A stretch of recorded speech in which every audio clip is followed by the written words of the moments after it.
Hey guys, I am KD and you are watching KD Study Point। साथियों, आज mathematics यानी कि quant का बेहद ही शानदार टॉपिक डिस्कस करने वाले हैं और ये टॉपिक है एवरेज यानी कि औसत। हर छोटे बड़े एग्जाम में इससे रिलेटेड क्वेश्चंस आपको देखने को मिलेंगे, चाहे वो सेंट्रल एग्जाम हो या स्टेट लेवल के एग्जाम्स हो। बाकी अन्य वीडियोस ऑलरेडी अपलोड हो चुके हैं, उनको आप प्लेलिस्ट में जाकर चेक कर सकते हैं। चलिए शुरू करते हैं। और जो हम इसमें डिस्कस करेंगे वो हम बिल्कुल एकदम जीरो लेवल से स्टार्ट करेंगे और आगे बढ़ते हुए उसका लेवल हम यहाँ पर बढ़ाएंगे।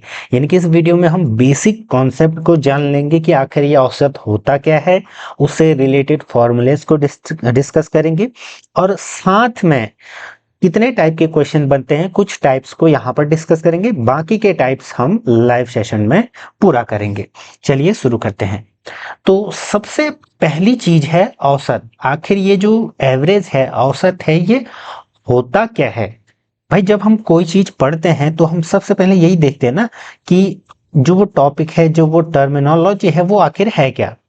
औसत एक तरीके से हम समझ सकते हैं, जैसे कोई भी अगर डेटा सेट दिया हुआ है, यानी कोई भी अगर डेटा सेट दिया हुआ है या कहें समूह दिया हुआ है कि जो सारी वैल्यूज हैं, सभी वैल्यूज का योग करके उनमें से कुल मानों की संख्या से भाग देने पर, यानी कि जब टोटल डेटा सेट है उन सभी को जोड़ेंगे और फिर जितने वो मान है, कुल उनकी जो संख्या है उससे उसको भाग देंगे, तो जो संख्या हमें मिलेगी, जो संख्या या जो नंबर हमें मिलेगा, वो वैल्यू कहलाएगी एवरेज या औसत।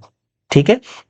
सिंपली इसका फॉर्मूला हम कुछ इस प्रकार से लिख सकते हैं, एवरेज बराबर सम ऑफ ऑल ऑब्जर्वेशंस। ठीक है, ऑब्जर्वेशंस यानी कि जो भी डेटा सेट था, जो भी चीजें हुई, sum of all observations divided by क्या लिखेंगे, टोटल नंबर ऑफ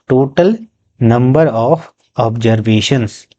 ऑब्जर्वेशंस आपने कई बार सुना होगा कि जब हम किसी चीज का औसत निकालते हैं तो पहले सारी संख्याओं को जोड़ देते हैं। अब सारी संख्याओं को जोड़ने का मतलब है, कोई भी डेटा सेट होगा, अभी हम एग्जाम्पल के माध्यम से समझेंगे, उन सभी को जोड़ेंगे और उसके बाद जितने वो व्यक्ति हैं या जितनी वो चीजें हैं, जितने टोटल नंबर ऑफ वो ऑब्जर्वेशन है, उससे डिवाइड कर देंगे। चलिए इसको एक एग्जाम्पल के माध्यम से समझने का प्रयास करते हैं। उसके बाद मैं थोड़ा सा डे टू डे लाइफ में यूज होने वाले एग्जाम्पल्स भी दूंगा, जिससे आपका ये कॉन्सेप्ट बिल्कुल एकदम क्लियर हो जाएगा। ठीक। मान लीजिए कोई डेटा दिया गया है, ठीक है, और डेटा कुछ इस प्रकार से है, 40, 42, 35, 50, 95, 21, कुछ भी हम ले सकते हैं। ठीक है, ये डेटा मान लीजिए दिया गया है और हमसे ये कहा जाए कि भाई इसका एवरेज फाइंड आउट करो। तो हम क्या करेंगे, सबसे पहले तो जो ये ऑब्जर्वेशन है, अभी हमने क्या कहा, सम ऑफ ऑल ऑब्जर्वेशंस, इन सभी को हम जोड़ेंगे। तो जैसे ही हम इनको जोड़ेंगे, हमारा ये आ जाएगा 1552, दैट इज 13 3 8 एंड 2, 283, यानी कि इनका सम आ गया। फिर हमने क्या कहा, divided by total number of observation, यानी कि जो हमारा 283 आया, इसको हम डिवाइड कर देंगे किससे, total number of observation. Total कितने नंबर है, 1 2 3 4 5 6। ठीक है, तो 6 से हम इसको डिवाइड कर देंगे। इसको जब हम डिवाइड करेंगे तो ये हमारा आ जाएगा 6 4 टाइम्स जाएगा एंड देन 7 टाइम्स 0.1, फिर 6 6 समथिंग ऐसे आएगा। तो इसका जो एवरेज या यही जो वैल्यू आई, इसी को हम औसत कहते हैं। यानी कि औसत वह वैल्यू होगी जो ये ऑब्जर्वेशन दिए गए हैं, जो डेटा सेट दिया गया है, उन्हीं के बीच की एक वैल्यू होगी। बीच की मतलब देखिए, इस डेटा सेट में से जो सबसे बड़ी संख्या है वो है 95, ठीक है, और जो सबसे छोटी संख्या है वो है 21। तो आप हर बार गौर करोगे, जब भी हम किसी चीज का एवरेज निकालेंगे, किसी भी गिवन ऑब्जर्वेशन का एवरेज निकालेंगे, तो जो वो एवरेज वैल्यू आएगी वो हमेशा इन दोनों संख्याओं के बीच लाई करेगी। इन दोनों संख्याओं का मतलब है कि सबसे जो बड़ी संख्या होगी उन ऑब्जर्वेशन में वो, और जो सबसे छोटी संख्या होगी उन ऑब्जर्वेशन में, उन दोनों संख्याओं के बीच की ही वैल्यू आपकी क्या होगी, और एवरेज या औसत वैल्यू होगी। तो इस बात को आप ध्यान में रखना। ये एक तरीके से ओल्ड मेथड है ऑब्जर्वेशन को और एवरेज को निकालने का, और जो आजकल हम कॉम्पिटिटिव एग्जाम्स के जमाने में हम जो मेथड अप्लाई करेंगे वो कुछ अलग होगी, थोड़ा सा इससे अलग होगी, जिसको डेविएशन भी कहा जाता है। ये डेविएशन मेथड आप इसको इजी वे में समझ सकते हैं। मान लीजिए आपके हिंदी के टीचर ने क्या करा, एक टेस्ट आयोजित किया, यानी कि एक सरप्राइज टेस्ट, आप इसको समझिए। आपका एक सरप्राइज टेस्ट लिया। अब उसमें मान लीजिए आपकी जो टोटल स्ट्रेंथ है, 40 बच्चे आपके कक्षा में पढ़ते हैं, इनकी आपकी कक्षा की जो स्ट्रेंथ है टोटल वो है 40 स्टूडेंट्स। ठीक। अब ऐसा तो है नहीं कि हर बच्चे के सिमिलर मार्क्स आएंगे या सेम मार्क्स आएंगे, हो सकता है बट सबके सेम तो नहीं आएंगे। किसी के मान लीजिए 50 का टेस्ट था तो किसी के 49 आएंगे, किसी के 40 आएंगे, किसी के 20 आएंगे, कोई 10 वाला भी होगा, ठीक है, कोई 15 वाला होगा, कोई 25, कोई 35। तो ऐसे करके हम 40 ऑब्जर्वेशन को यहाँ पर देखेंगे। ठीक है। अब जब हम इसमें यह कहें कि एक एवरेज वैल्यू बताइए जो कि आपकी पूरी कक्षा के मार्क्स को दर्शाए, आपके हिंदी के जो सरप्राइज टेस्ट है उसको दर्शाए, तो वो हम कैसे निकालेंगे, वो हम इसी वैल्यू से निकालेंगे। इसी वैल्यू मतलब जो हम एवरेज निकाल रहे हैं ऐसे ही इसको निकालेंगे। क्या करेंगे, सारे जो ऑब्जर्वेशन है उनको जोड़ेंगे, डिवाइडेड बाय जो टोटल बच्चे थे यानी कि 40 बच्चे थे उससे भाग दे देंगे, तो हमारी कुछ संख्या आ जाएगी। मान लीजिए वो संख्या 30 आ गई। कहने का मतलब जो एवरेज मार्क्स हैं हिंदी के टेस्ट में वो 30 आ गए। इसका मतलब क्या हुआ कि जो ये 30 संख्या है वो हर किसी के मार्क्स को रिप्रेजेंट कर रही है। ठीक। तो इसी बात को आपको ये समझना है, किसी के ज्यादा हो सकते हैं, किसी के कम हो सकते हैं, लेकिन जब हम उसको ऑन एन एवरेज लेते हैं तो ये वैल्यू आती है।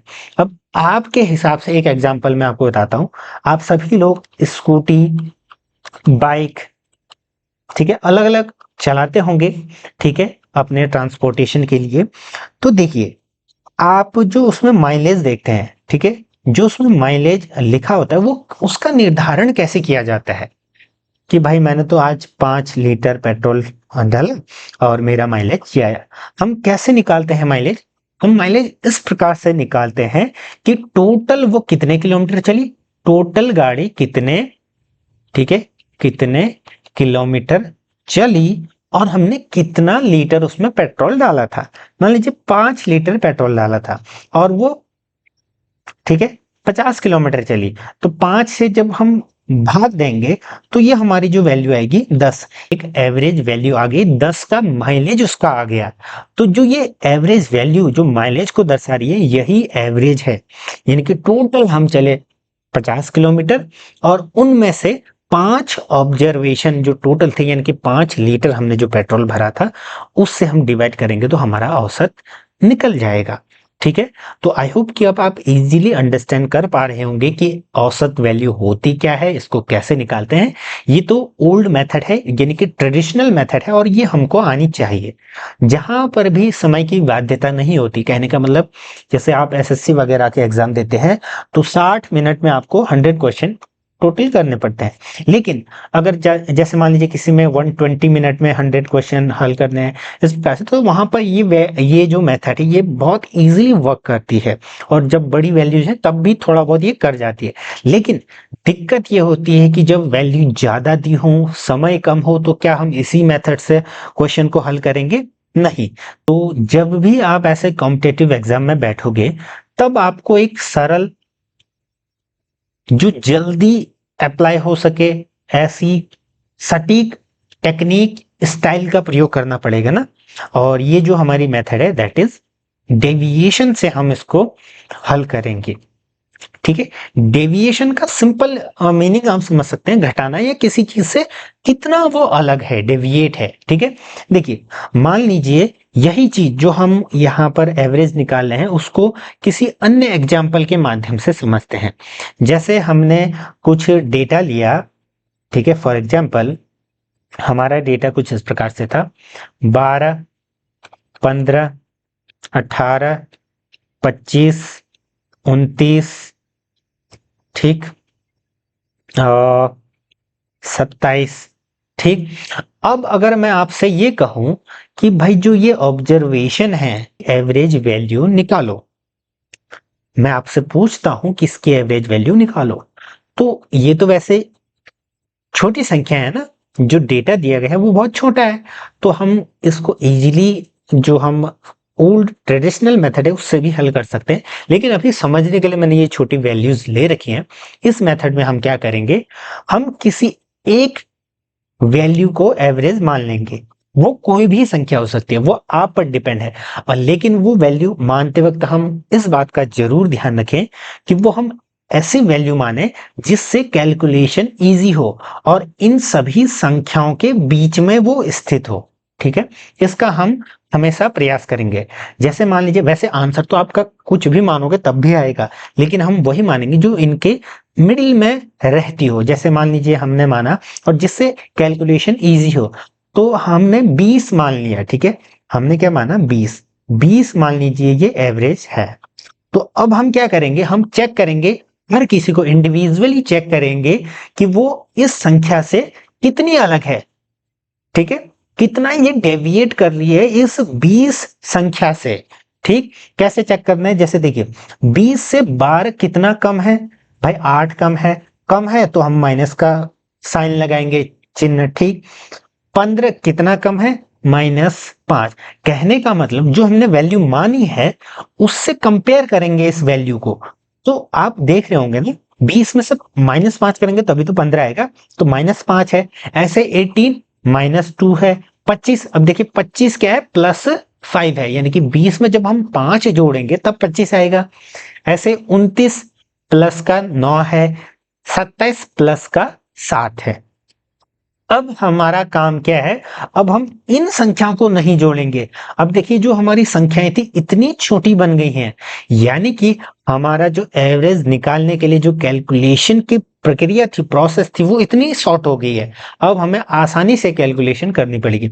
अब इसको जोड़ लेते हैं चिन्हों के साथ, ठीक है। ऐसे नहीं कि चिन्ह नहीं बदलने हैं, बस सिंपली इसको जोड़ना है। तो यहां पर अगर हम इसको जोड़ें, 5 2 7, 14 1 15, माइनस का 15, ठीक है, इन तीनों को जोड़ने के बाद +5, ठीक है, प्लस का 9, इन दोनों को हम जोड़ें तो ये हो जाएगा 14 प्लस 7, यानी कि 7 4 11 21 -15। अब इसमें से घटाइए, 21 में से 15 घटाएंगे तो हमारी जो वैल्यू जाएगी वो आएगी 6, ठीक है। 6 हमारी वैल्यू आई, ठीक। अब जो 6 वैल्यू आई, ये कितने नंबर ऑफ ऑब्जर्वेशन के लिए है, 1 2 3 4 5 6। तो इसको हम डिवाइड कर देंगे 6 से। 6 से जैसे ही डिवाइड करेंगे तो 6 से 6 कटा, दैट इज 1, एक हमारी वैल्यू आई।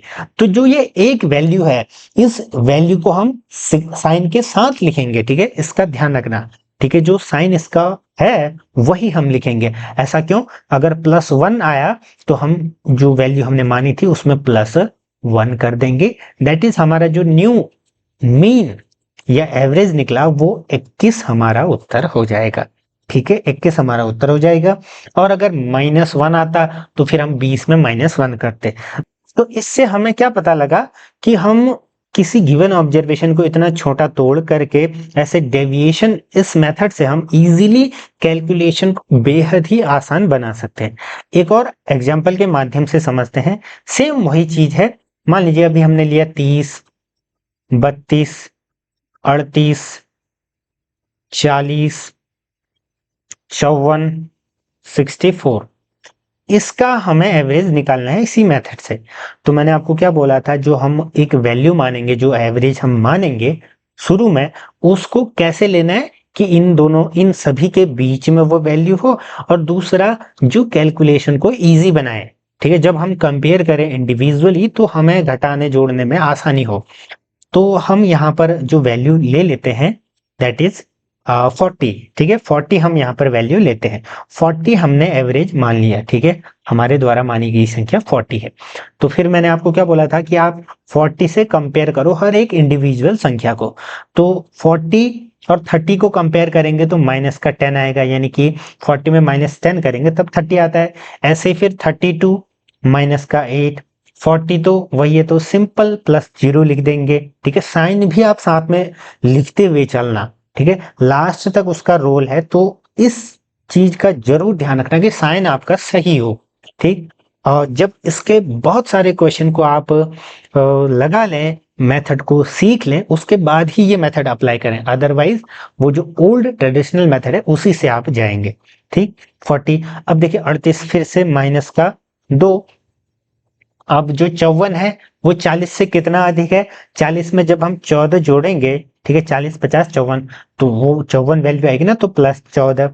फिर 64 24, तो ये हमारी वैल्यूज आ गई। अब हम सिंपली इस वैल्यू को जोड़ देंगे। देखिए -10 -8 -2, ये हमारे हो जाएंगे -20। फिर हमारा जो प्लस वाले साइन है इनको जोड़ेंगे तो 14 24 दैट इज 38। फिर इसको हम हल करेंगे तो ये हमारी जो वैल्यूज आ जाएगी, 8 में से 0 गया 8, 3 में से 2 गया 1, यानी कि प्लस का 18 आ गया। ठीक, अब जो ये प्लस का 18 है ये सभी के लिए, यानी कि इन सभी संख्याओं के लिए है। तो हम क्या करेंगे, इसको डिवाइड कर देंगे 1 2 3 4 5 6, यानी कि जो टोटल नंबर ऑफ ऑब्जर्वेशन होंगे, टोटल जितनी भी संख्याएं होंगी उससे हम फिर से डिवाइड करेंगे, जैसा कि हमने मेथड में पढ़ा था। तो ये थी हमारी 6, तो 6 से भाग देंगे तो 6 3 18, 3 हमारी वैल्यू आ गई। विद साइन इसको लिखना +3, ताकि गड़बड़ ना हो। ठीक है, अब हम क्या करेंगे, जो हमारी वैल्यू थी, यानी कि स्टार्टिंग में हमने जो एवरेज लिया था, जो मीन वैल्यू ली थी, उसमें हम 3 को जोड़ देंगे। हमारा जो नया एवरेज आ गया 43 हमारा उत्तर आ जाएगा।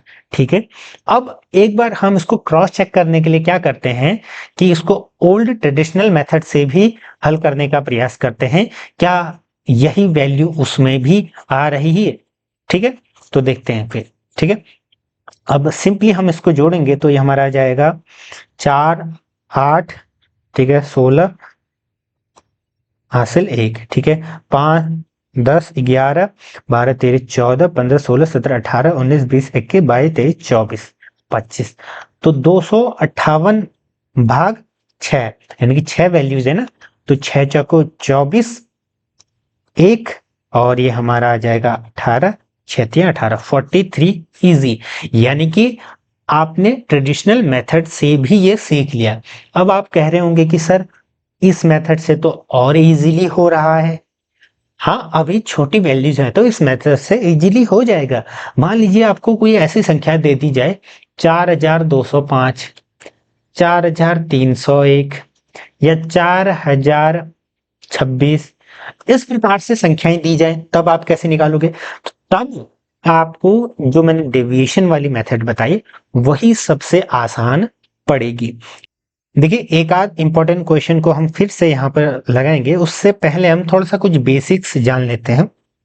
देखिए जब हम एवरेज या मीन की बात करते हैं तो कई जगह आपने इसके अलग अलग नाम देखे होंगे। ठीक है, जो एवरेज है ये सामान्य जो डेटा दिया गया है उसका सिंपली हम total sum of all the observation divided by total number of observation करके निकालते हैं, तो वो एवरेज कहलाएगा या औसत। ठीक, फिर एक आपका आता है मीन।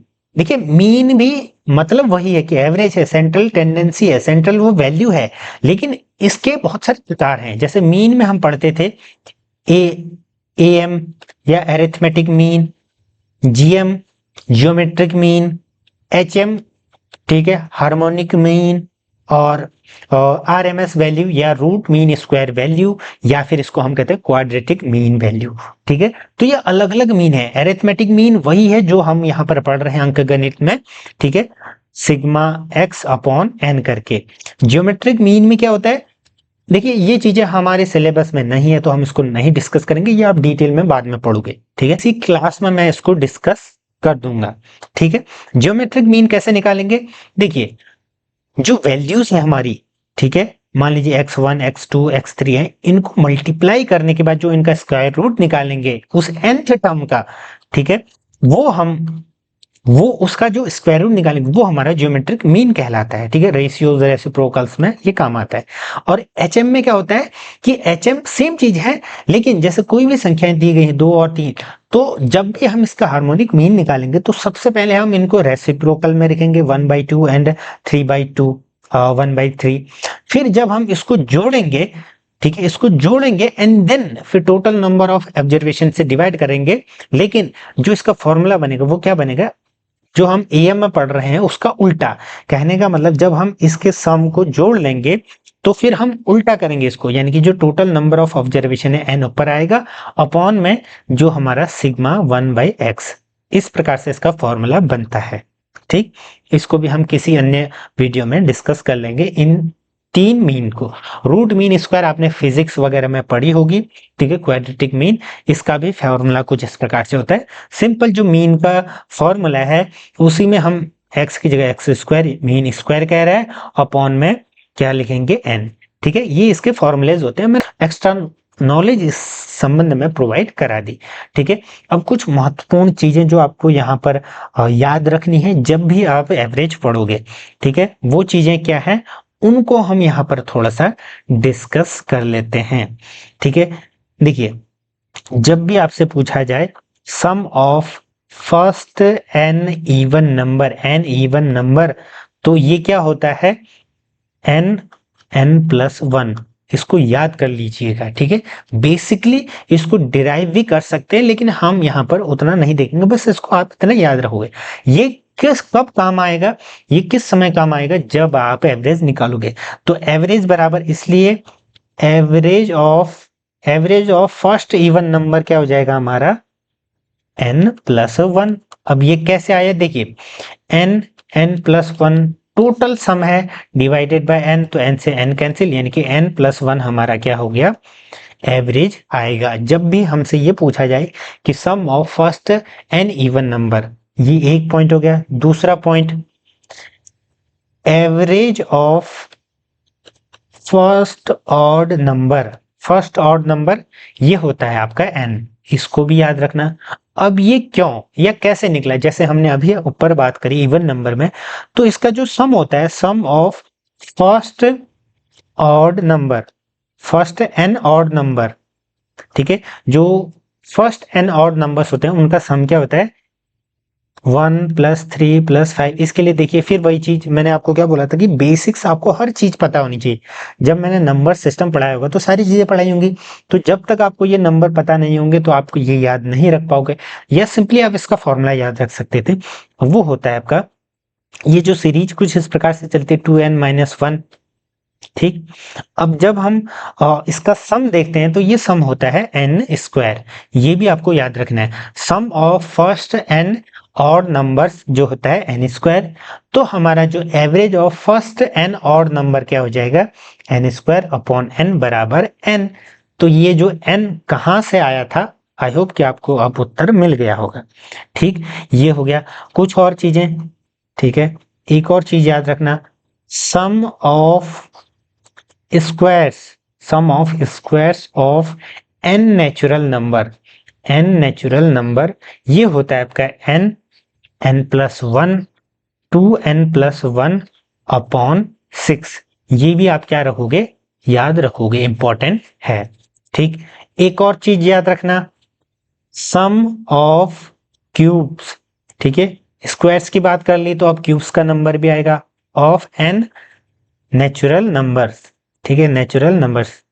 ठीक है, तो ये क्या होता है, ये आपका होता है n+1/2 का सभी का होल स्क्वायर। ठीक है, ये क्या हो गया, क्यूब्स के लिए हो गया। और एक इजी जो मुझे फर्स्ट में ही बताना चाहिए था, स्किप हो गया, sum of first n natural numbers. यहाँ पर इवन ऑड की बात नहीं कर रहा हूं मैं, सिंपल नेचुरल नंबर की बात कर रहा हूं मैं। वो इवन भी हो सकते हैं, वो ऑड भी हो सकते हैं। तो ये होता है आपका n+1/2।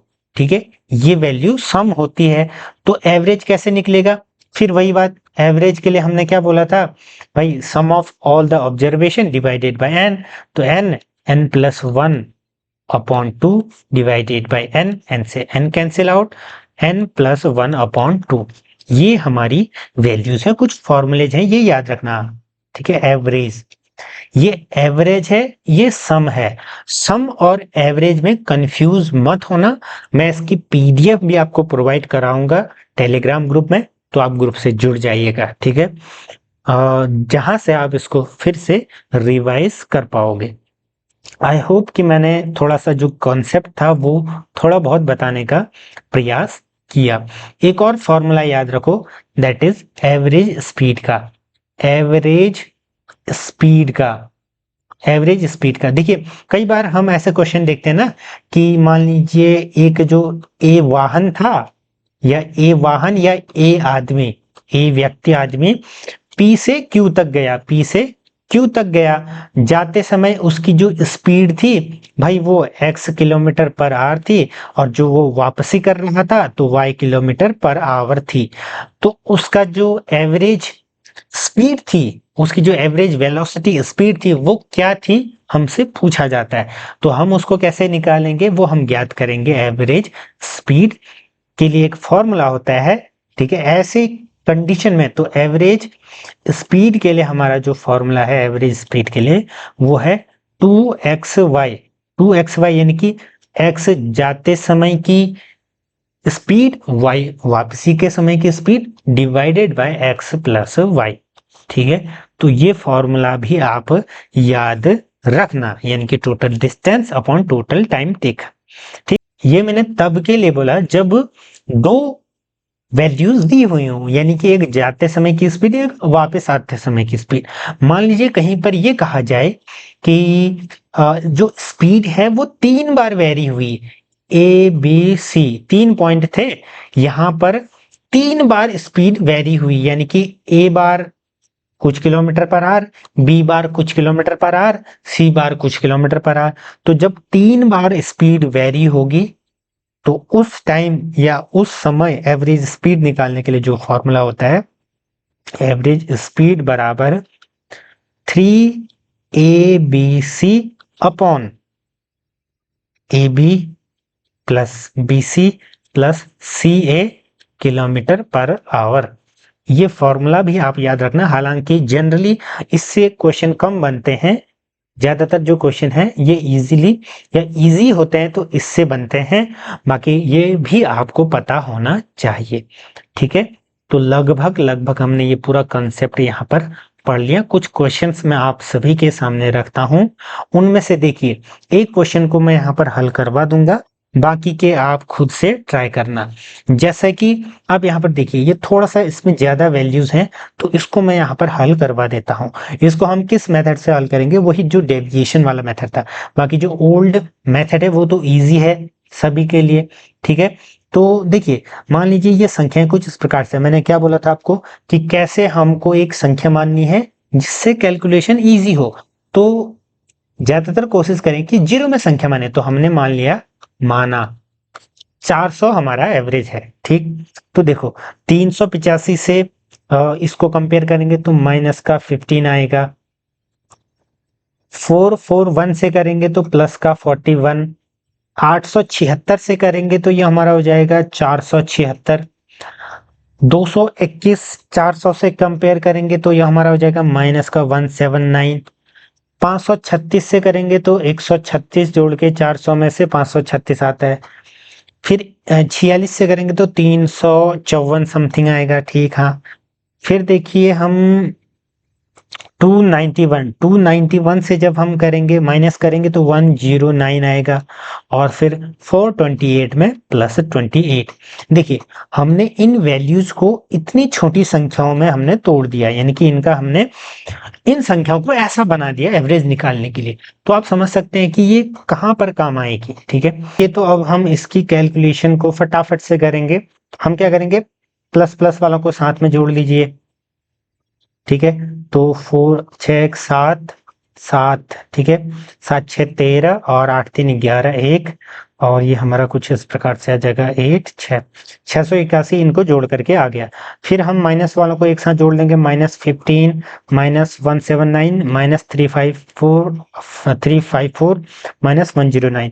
तो ये हमारा कुछ इस प्रकार से आ जाएगा 7 5 और 6, ठीक है, इजीली। फिर इसको जब हम माइनस करेंगे तो हमारी वैल्यू निकल करके आएगी, दैट इज 24, ठीक है। अब जो ये 24 है इन सभी वैल्यूज के लिए है ना, तो 1 2 3 4 5 6 7 8, 8 से डिवाइड कर देंगे, मैंने शुरू में ही बताया था। 24 डिवाइडेड बाय 8 यानी कि 8 3 24, 3 हमारी वैल्यू आई और साइन क्या है, प्लस का 3। तो हमने जो वैल्यू मानी थी 400, उसमें हम 3 जोड़ेंगे, दैट इज 403। हमारा जो एवरेज है वो निकल गया 403, ऑप्शन बी बिल्कुल सही उत्तर आ गया। अब देखिए अगर हम ये करते कि सिंपली इसको जोड़ने में लगते तो फिर देखिए कितना समय लगता और कितनी कॉम्प्लिकेटेड हमारी कैलकुलेशन हो जाती। तो तभी मैं आपसे बोल रहा हूं कि जब भी कुछ इस प्रकार से हो तो आप इजीली इस मेथड से जो है इन क्वेश्चन को हल कर सकते हैं। आपकी स्पीड तब बढ़ेगी जब आप जितने ज्यादा नंबर ऑफ क्वेश्चंस को ट्राई करोगे, उनको हल करोगे, ठीक है, आपकी स्पीड बढ़ते जाएगी और आपको ये भी पता लगने लगेगा खुद ब खुद कि कौन सी वैल्यू हम यहाँ पर माने। ठीक, नेक्स्ट क्वेश्चन क्या कह रहे हैं, the average of two numbers is x y, if one number is x the other one is, यानी कि जो अदर होगा वो क्या होगा अन्य। तो हमने अभी अभी पढ़ा है एवरेज क्या होता है, सभी नंबर को जोड़ो भाग करो और फिर वो वैल्यू आ जाएगी। तो हम क्या करेंगे, दो नंबर है तो x प्लस मान लीजिए वो संख्या a है, ठीक है, अपॉन 2, क्योंकि दो संख्या है ना, ये बराबर एक्स वाई यहाँ पर दिया हुआ है। तो हमें क्या निकालना है, अदर वन यानी कि ए की वैल्यू निकालनी है। तो सिंपली ए की वैल्यू निकालो, तो x प्लस ए बराबर 2 को इस साइड भेजेंगे, 2xy, ए बराबर x को इस साइड भेजेंगे, तो ए बराबर हो जाएगा हमारा 2xy माइनस x, ठीक है। कौन सा, ऑप्शन सी बिल्कुल सही उत्तर आ रहा है। तो इजीली और वन को आप इजीली आप इसको सॉल्व करेंगे, ठीक है। ये आपका होमवर्क हो गया, बाकी चैनल से जुड़े रहे। आई होप कि आपको एवरेज आज समझ में आया होगा और जो मैंने सेकंड मेथड बताई थी उसकी जितनी ज्यादा प्रैक्टिस करोगे तब आपको वो आसान लगेगा, नहीं तो ऐसा लग रहा होगा कि उससे ज्यादा तो सरल सर ये वाली मेथड थी, तो ऐसा नहीं है, ठीक है। जब आप जितने नंबर ऑफ क्वेश्चंस को ट्राई करोगे तब आपको पता लगेगा, या जितने बिग नंबर्स को, बिग डेटा को ट्राई करोगे तब आपको पता लगेगा। चैनल से जुड़े रहें, सारे लिंक आपको डिस्क्रिप्शन बॉक्स में दिए हुए हैं। धन्यवाद।